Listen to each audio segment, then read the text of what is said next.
Hola a todo el mundo, el día de hoy vamos a hacer esta pulsera, entonces empecemos.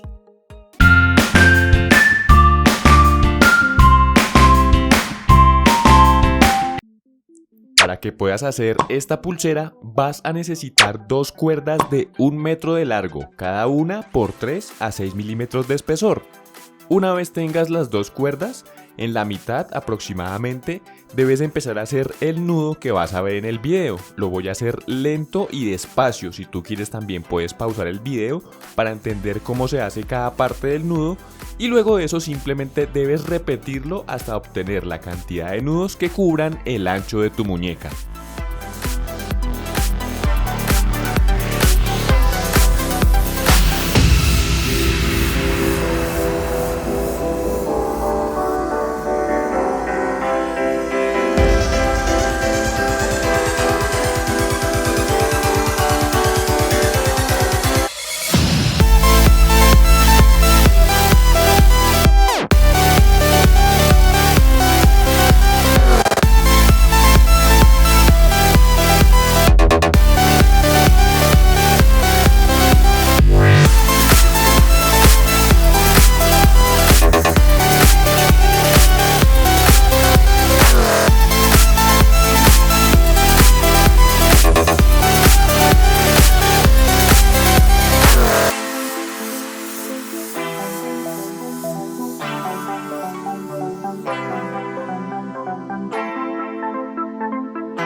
ya tenemos nuestra pulsera. Como te habrás dado cuenta, es bastante sencillo, puedes ir pausando el video para entender cómo se hace el nudo y para el caso de los extremos puedes hacer un nudo sencillo para unirla o con el nudo que hicimos en el video. No siendo más, espero que te haya gustado el video. Cualquier comentario, inquietud o sugerencia en la parte de comentarios y nos vamos a ver en un próximo video. Muchos éxitos con tu pulsera y nos vemos pronto. Chao.